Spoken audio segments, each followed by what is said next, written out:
Now let's try to understand about refraction.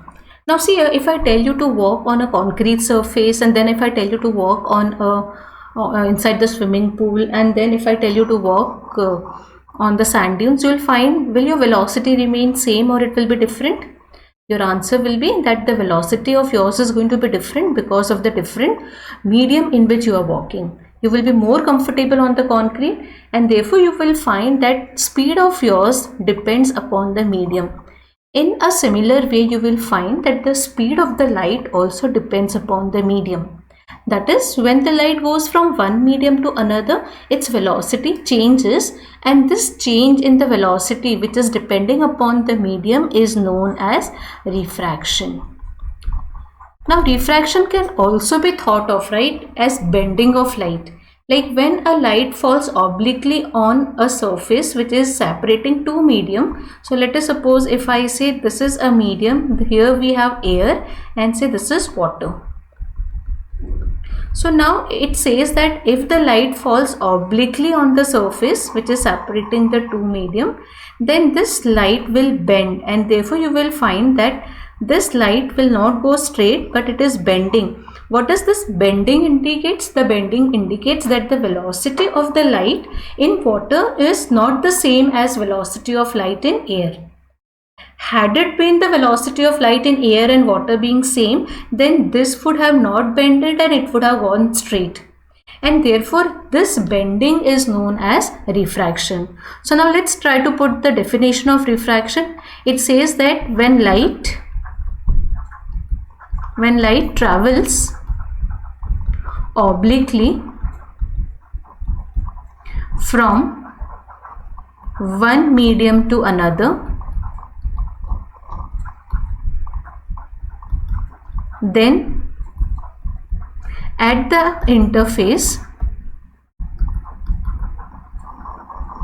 it bends, and this phenomena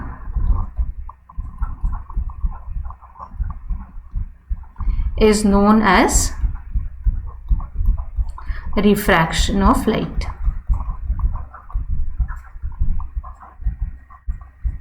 Now what is meant by interface? Now see here, this line which is there, okay, this line which is there is nothing but it is the interface between air and water. Now see here, this can also be seen with the help of example. Let us suppose if you have a glass, transparent glass, and inside the glass let us suppose you have water. Now if you keep a rod here, so let us suppose this is the position of the rod, this is how the light is incidenting, this is basically a rod. Now see, when you see at the rod, you will find that you will not find it straight. Here at the interface, what is the interface here? This is the interface. This is the interface between air and water. So at the interface what you will find that there is a bending of the ray, and therefore you will find this rod will bend like this. So it will appear as if this rod is here. And therefore this bending, you can see this bending here, this bending is known as refraction. There is another example which you can see that if you have a coin placed inside the beaker, let us suppose this is the beaker, right? So you have a coin here, and your position of the eye is such that you are not able to see the coin. Let us suppose your eye is somewhere here and you are not able to see the coin. Now what your friend does is he starts pouring water inside the container. So now he starts pouring water inside the container. So now you will find that after some time you will find that you are able to see the coin, because the position of the coin has now raised. It appears as if the coin is now here. So this position of the coin, is it the real position? No, it is not the real, it is the apparent position of the coin. This is the apparent position.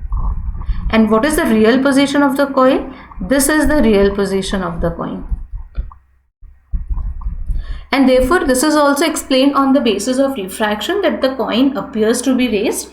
And that is why you must have experienced it yourself, that when you look into the water, let us suppose when you go to the swimming pool and you see how deep it is, then you find no, it is not very deep, right? You find that the surface of the swimming pool, it appears as if it is not very deep. But once you start getting inside, you find that you have to go further down. Why? Because the inside surface of the swimming pool had appeared to be raised because of the refraction. So these are all basically the phenomena which you see in day-to-day life. Now again you will find that we will be discussing this in the later, that the twinkling of the stars, then the early sunrise and sunset, we are able to see sun for 4 minutes more in a day. So this can also be explained on the basis of refraction of light. So now once you say refraction of light, now see here, if I say this is the two medium, right? Say this is air and this is water. And now if the light goes normal to the, it is not going obliquely. And now here, since it is not going obliquely, it will go straight, it will not bend, but it will go straight like this. So you will find here that here also the refraction is taking place. It's not that the refraction is not taking place, because another definition of the refraction is basically the change in the speed of the light when it goes from one medium to another. So here you will find that the speed will be v1 and here the speed is v2, and therefore you will find that again that refraction has taken place. So if you strictly say refraction as bending of light, then of course the bending of light has not taken place, but the change in velocity is there.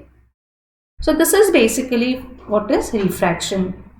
Now you need to understand a quantity which is known as refractive index. Let's see what is refractive index. Now see, before coming on to the refractive index, you have to understand about what is meant by optically denser medium and what is optically rarer medium. Now see, optically denser medium means in which velocity of light would be less, and optically rarer means velocity of light would be more. Now see here, if I take example of two medium, if I say air and water, then we find that the velocity in water is less and velocity in air is more, and therefore you will say that air is optically denser, optically rarer than water. So whenever you talk of optically denser and rarer medium, you always try to differentiate between the two medium. Like for example, if I consider glass and water, let us suppose I take glass and water. Now in this case, okay, the velocity of water is greater than velocity of glass. Velocity of light in glass, and therefore for this you will say that water is optically rarer medium than glass. Now when you say optically rarer and optically denser medium, then it should not be confused with the density part. Many times we get confused, we relate optically denser medium as density. Now see here, when you say density, right, density is mass upon volume. So you find that density of oil is less than density of water because it floats, right? But now when you talk of optically rarer and optically denser medium, then you will find that oil is optically denser than water, and therefore you will find that you need not to confuse between optically denser medium with the normal density of substance. Now once you say velocity of air is more, so here now you can relate the refractive index. See here now how I am relating the refractive index. here you can relate the refractive index as, if velocity is more, then your refractive index will be less. So here refractive index will be less, and here refractive index will be more. So now see, when you say velocity of light in water is more than velocity of light in glass, it means that refractive index, which is denoted by letter N, so here you can say that refractive index of water is less than refractive index of glass. So let's try to sum it up. Okay, so now here we sum it up, like if medium is optically denser, then its refractive index is more and velocity is less. And if medium is optically rarer medium, then its refractive index is less and velocity is more. Now see, when you say density of water, right? See, a density of water is 1 gram per centimeter cube. When I say density of oil, it is 0.8 gram per centimeter cube. When I say density of mercury, you say it is 13.6 gram per centimeter cube. Now see here, all the densities are taken with respect to density of water. When you say density of oil, it means that it is 0.8 times the density of water. When you say density of mercury, you say it is 13.6 times the density of water. Similarly, here what we take is, we take refractive index. We take refractive index of air or vacuum. Okay, for us air and vacuum would be same, and this is taken as 1. So refractive index of air or vacuum is 1. So now if I say refractive index of, say, glass, if I say is 1.5, it indicates that it is with reference to the refractive index of air. It means it is 1.5 with respect to air. So this is basically, so if I say refractive index of glass is 1.5, it means the refractive index of glass is 1.5 with respect to air. If I say refractive index of water is 1.33, so it means that refractive index of water with respect to air or vacuum. So I hope this part is clear to you. Now still, like we just had set the quantity refractive index. Now let's try to see what is the refractive index, right? Now see, refractive index tells us the extent to which the bending has taken place. So here let's try to see. So refractive index basically tells us about the extent to which the bending has taken place. Now see here, if I say this is air, okay, and say this is glass, and if I again say this is air and say this is water, light is incidenting on it. If there would have been no change in the medium, this light would have gone straight like this. But now this light has got bended. Let us suppose it has got bended. So this is how the bending, this much is the bending. But now if I say air and water, let us suppose this is incident ray.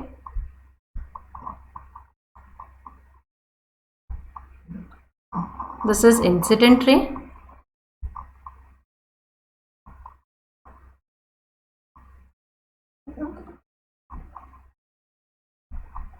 So this is incident ray, and here you will find that if the medium change would have not been, it would have gone straight, and here this is the bending. Now see here, this bending is smaller, here this bending is smaller, and here this bending is more. This implies that the refractive index of glass is going to be more than refractive index of water. So if you find that bending is more, then you will find that the refractive index is going to be more. Now whenever light, let us suppose now, see, the light can go from one medium to another, right? So let's see, if I have, let us suppose this is air and this is water. So we know that air is optically rarer medium and water is optically denser medium. And we know also what is the refractive index. Here N1 is 1 and here NW is 1.33. So now here you will find that whenever light goes from rarer to denser medium, okay, see, if this medium change would have not been there, it would have gone straight. So whenever light goes from rarer to denser medium, it bends towards normal. That is, whenever light goes from optically rarer to denser medium, it bends towards normal. And now let's take the other way around. Let us suppose this is water and say this is air. So air is rarer. Now if I am writing rarer means optically rarer and this is optically denser. Now see here, when the light goes from optically denser to rarer medium, say if medium would have not been there, it would have gone straight like this. So now when the light goes from denser to rarer medium, it bends away from the normal. So it is going to bend on other side of this line. This is a reference line. So it will bend like this. And that is you can say, whenever light goes from denser to rarer medium, it bends away from normal.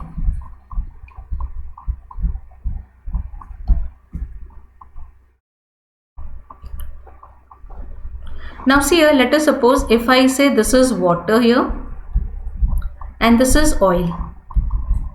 So which is more optically denser medium? अगर आप density देखोगे तो density of oil कम है, water ज़्यादा है, but optically you will find that this N1 is 1.33 refractive index. Here the refractive index of the oil can be 1.4.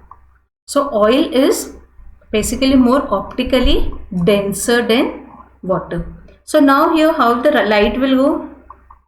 So here you will find, okay, now it is going from rarer to denser medium. So if this medium change would have not been there, it would have gone straight. And where would the bending takes place? It is going from rarer to denser, means towards the normal. So this is the bending. So this will be the figure. Now once this part is clear to you, now we can understand refraction through glass slab. Now before coming on to the refraction through glass slab, let's try to understand few more things here. Then we can go to that part.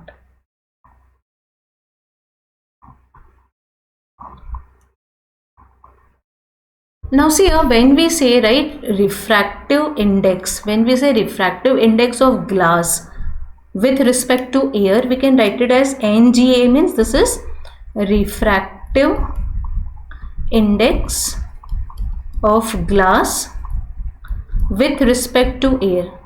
And since at times when air is there, you can just simply write this as Ng also, this is fine.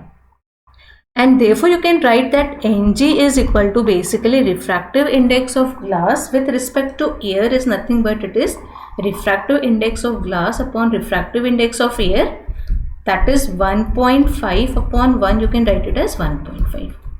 If I want to find refractive index of water, I can write refractive index of water with respect to air as NW upon NA. This can be written as 1.33 upon 1. Now see, whenever you find that refractive index of glass or water is with respect to air, then this is also known as absolute refractive index. So whenever it is with respect to air or vacuum, we always say that it can also be known as absolute refractive index. But now if I am writing this, okay, see carefully, now if I am writing this refractive index of water with respect to glass, what is this? This is refractive index of water with respect to glass. See, now normally we don't take like this, but let us suppose if it has been taken like this, okay. So this can be written as, here this can be written as NWG is equal to NW upon NG. Now this NW can be written as NW upon NA, this can be written as NG upon NA. If I am multiplying, if I am dividing both denominator and numerator by NA, nothing will happen. So now what is value of NW? It is 1.33 and this is 1.5. So what is refractive index of water with respect to glass? It is 1.33 upon 1.5. Now if I ask you what is refractive index of glass with respect to water, you can write it as Ng upon Nw, that is Ng upon Na upon Ng Nw upon Na. So this can be written as 1.5 upon 1.33. And therefore you can see that refractive index of glass with respect to water is 1.5 upon 1.33. So numericals, if you have numericals based on this refractive index, right? Like they give you a numerical. Let's try to solve this numerical. Once this concept is clear, let's try to solve the numerical based on this.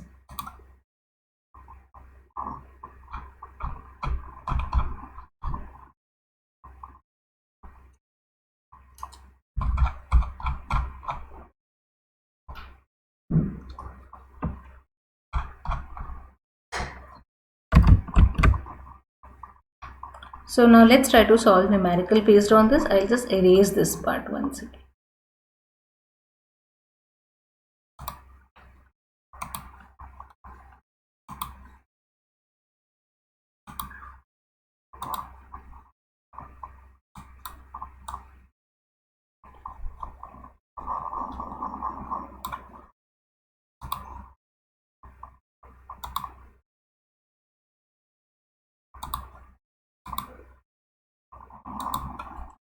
Now see, the numerical says that, let's see here. The numerical says that if a refractive index of diamond is 2.54 and a refractive index of glass is 1.5, then what is refractive index of glass with respect to diamond? Now let's see how we can solve it.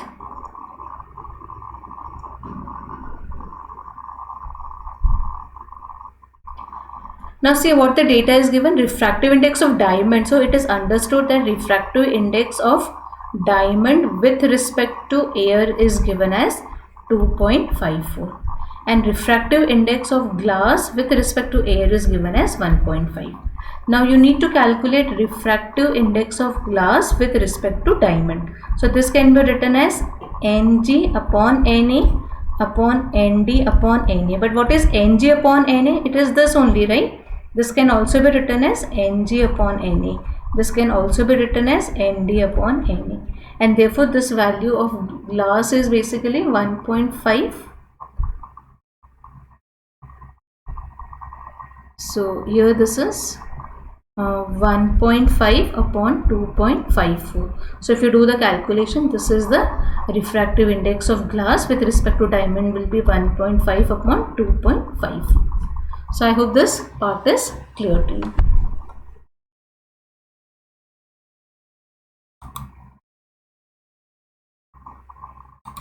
Now let us try to understand about refraction through glass slab. So now after knowing all these things, we are in a position to understand about the refraction through a glass slab.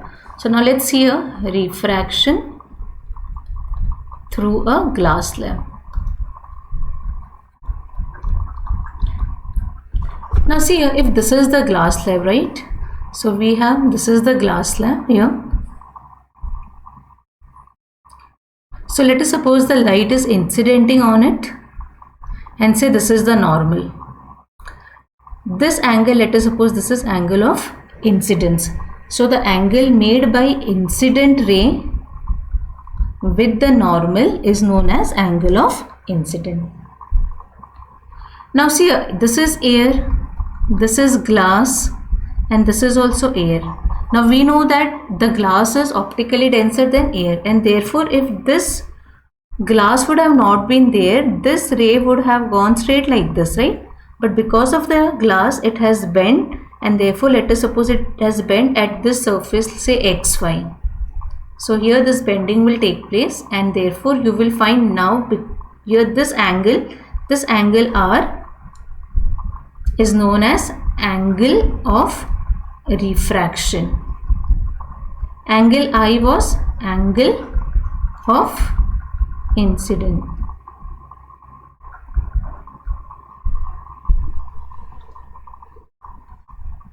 Now see, once it is bended, then it will go straight inside like this. Okay, there will no further be bending. Bending will only occur when it encounters an interface. Now let us suppose here it will encounter an interface A and B. This is again the normal.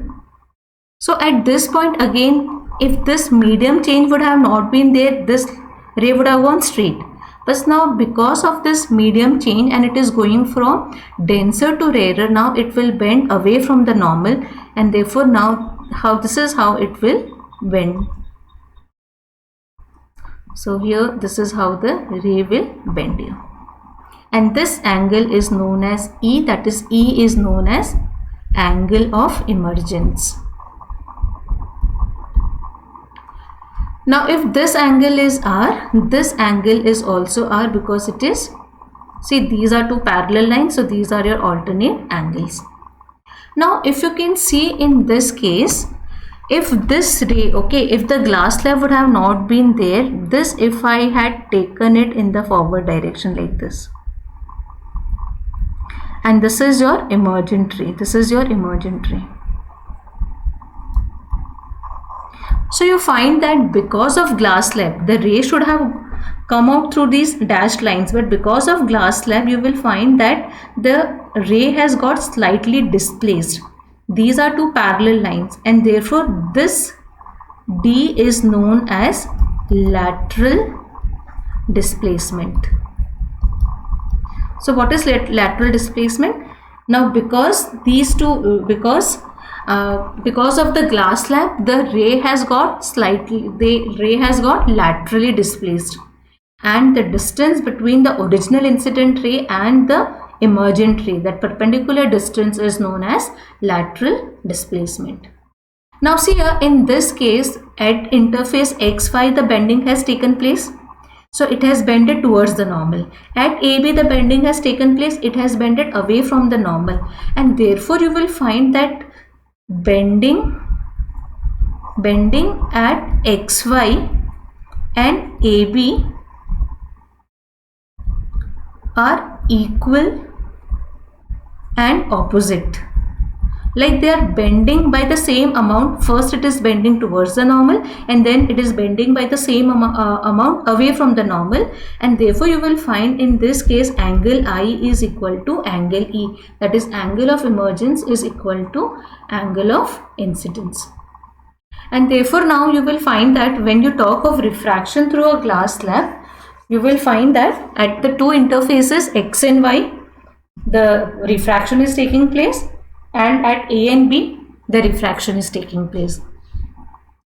And what is lateral displacement? Lateral displacement is the distance between the original incident ray and the emergent ray. So the perpendicular distance between the original incident ray, you can, even if you don't write original, it's fine. So the perpendicular distance between the incident ray and the emergent ray is known as lateral displacement. So in glass slab, you will find in glass slab the incident ray gets laterally displaced. So this is basically your refraction through a glass slab. Now once this refraction through a glass slab is clear to you, we will see the laws of refraction. So let's try to see about the laws of refraction. Now see again, just if suppose this distance is, okay, this is something more I am telling you. Let us suppose if this distance is, this t is the thickness of the glass slab, this is t. Then you find that your lateral displacement is directly proportional to the thickness of the glass slab. So your lateral displacement d is proportional to the thickness. अगर मान लो एक glass slab ऐसे रखा होता, okay, same glass slab, and another one is kept like this. So here also the ray is incidenting on it, okay, it will bend towards the normal, then it will move out, and this is what you will have, right? And this is lateral displacement d. And here also you will find that the ray will be incidenting on it, it will bend towards the normal, and from here it will bend away. Now see here, whose lateral displacement is more here? This is d1, say this is d2. So you will find that d1 is greater than d2. Why? Because this thickness, this is t1 and this is t2.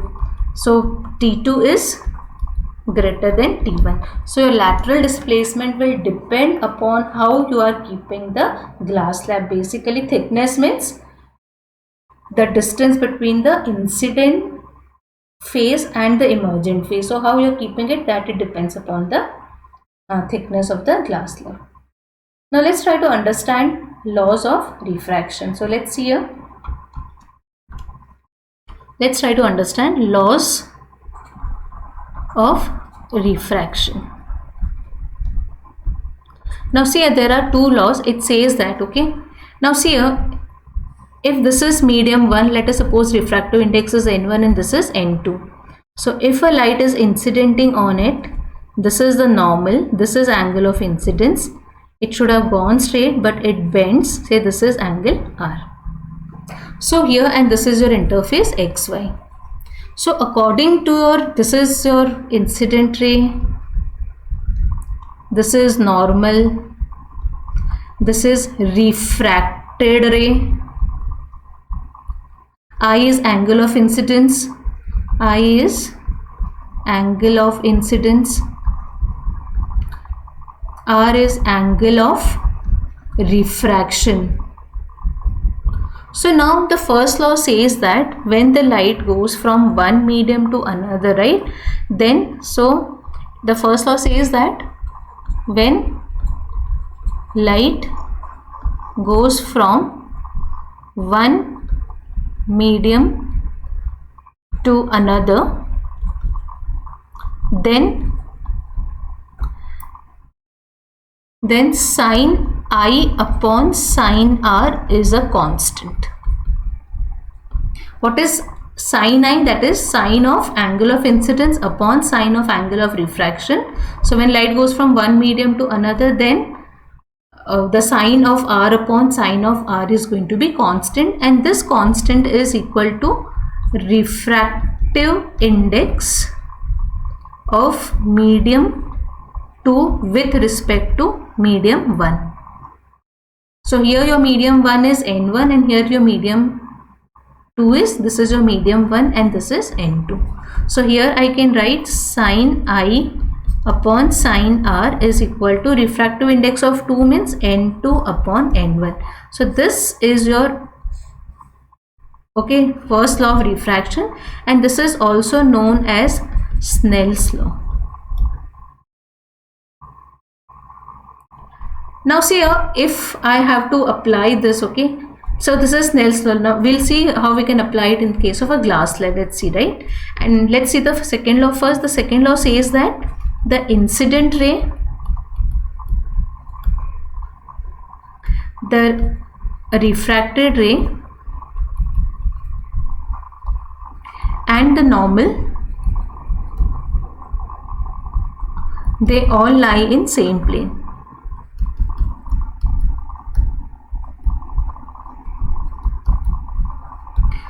So this is your second law of refraction. Now see students, to understand, see at times we really get confused writing this equation. Now this is, let us suppose I am telling you some hint here, right? Now see here, if I say, okay, you have to give this equation, right? Sin I upon sin I is n2 upon n1, because at times the confusion is there, should we write n1 upon n2, should we write n2 upon n1? So just here, now see here, angle I is in which medium? n1. So sin I you write, and you write n1. Now angle R is in which medium? It is n2. So you write n2 and sin R. So now if you rearrange, sin I upon sin R is equal to n2 upon n1. Now, so this is hint. Like now quickly, if you understand this hint, let us suppose if I say this refractive index is n3, let us suppose this is n4, and the light is going like this here. This is angle of incidence, okay, and say this is angle of refraction.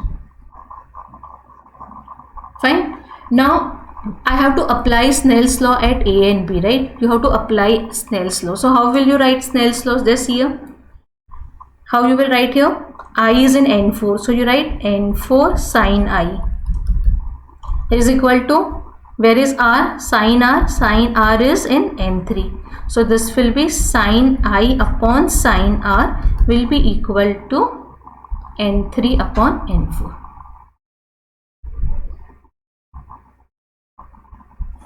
If I say this is medium n2, this is n1, ray of light is incidenting like this, and it goes, this is I, and it goes like this, say this is R.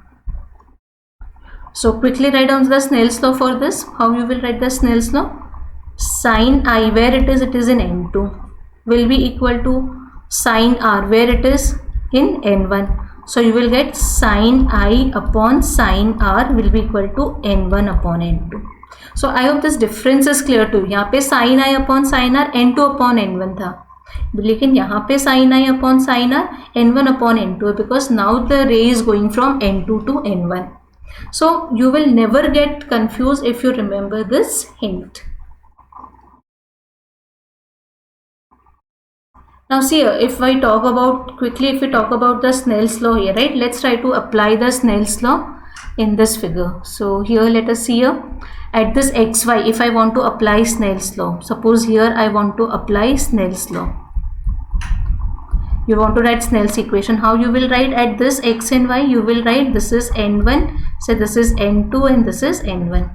So you will write n1 sin I is equal to n2 sin R, or sin I upon sin R is equal to n2 upon n1. And now if I want to write on the Snell's law at A and B, how you can write?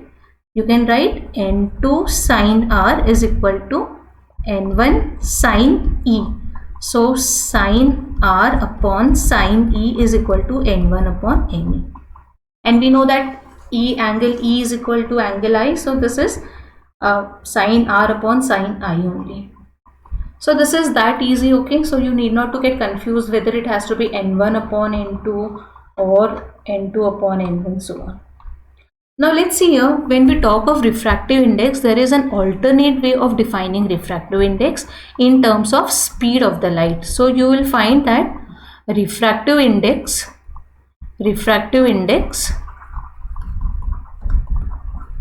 is also defined in terms of, it is given by ratio of speed of light in vacuum or air upon speed of light in given medium. So when I say refractive index, okay, so if I say refractive index of glass, so if I say refractive index of glass with respect to air can be written as velocity of light in vacuum is taken as C. So this is taken as C upon V.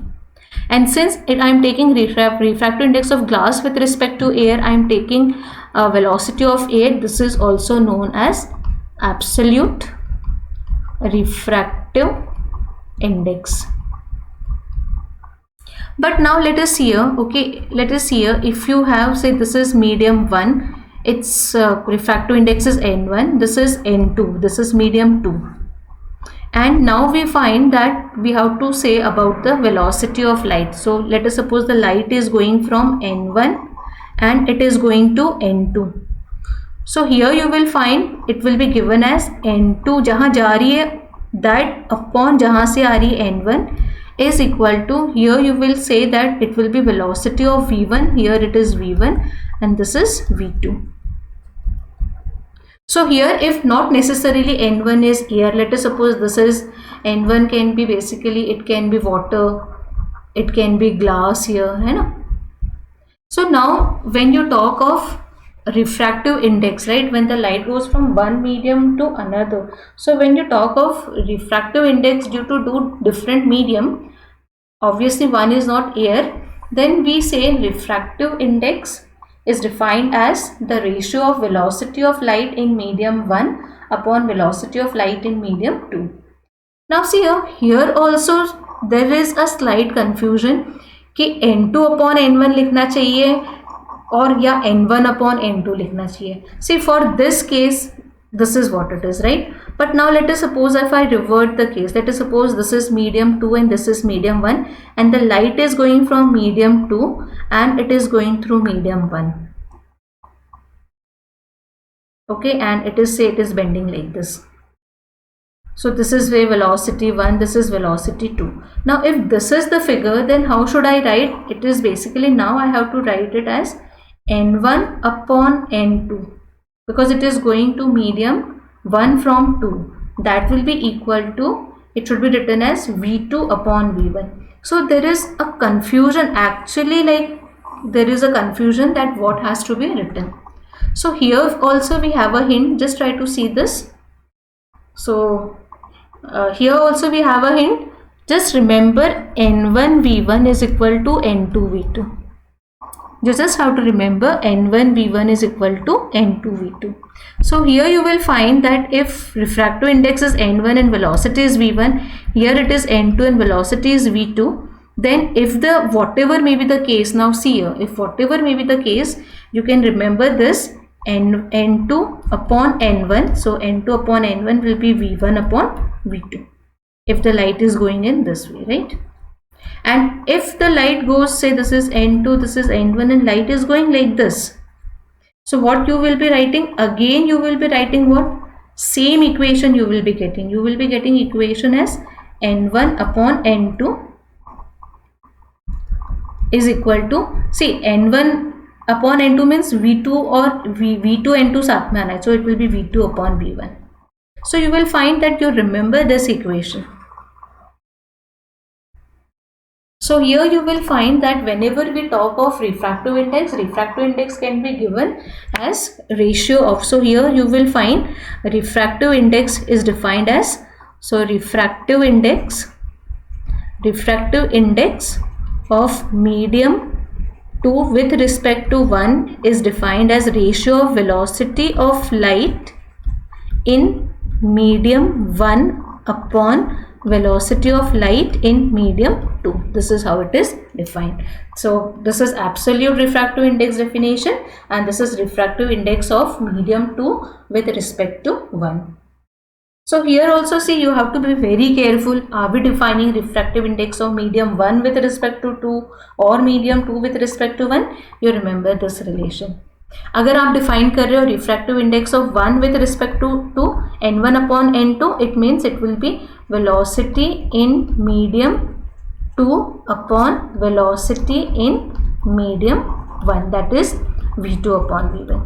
And if you are defining n2 upon n1 as refractive index of 2 with respect to 1, then it will be defined as velocity in medium 1 upon velocity. So this is the master formula. Remember this formula and accordingly the things will become easy for you.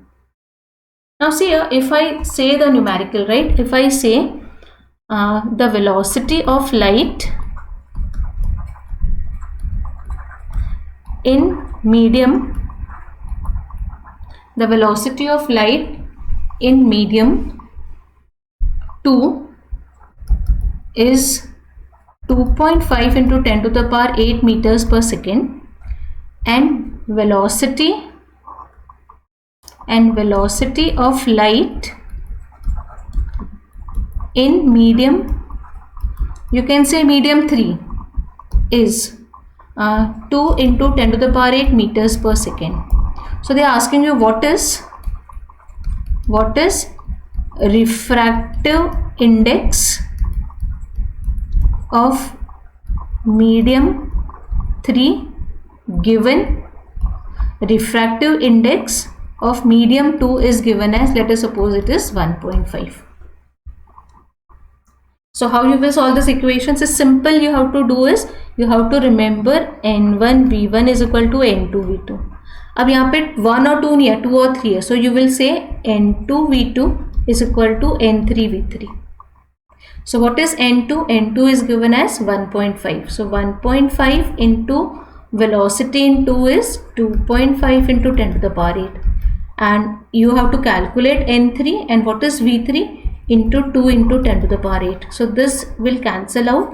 You will have n3 will be equal to 1.5 into 2.5 upon 2. So this you can calculate and you can get the answer. So this will be the refractive index. If they ask you the refractive index, okay, let us see this one more question. If they ask you the velocity of light in air is 3 into 10 to the power 8 meters per second, find velocity of light in water, and they have given refractive index of water is 4/3. See, 4/3 is also 1.33 only, right? So let's see how we can do it. Let's see the solution. Now see, we know that n1 v1 is equal to n2 v2, right? So n1 you can say this is air and say this is water. So n1 for air is 1, velocity is 3 into 10 to the power 8. Now n2 is given as 4/3 into v2 you have to calculate, that is velocity.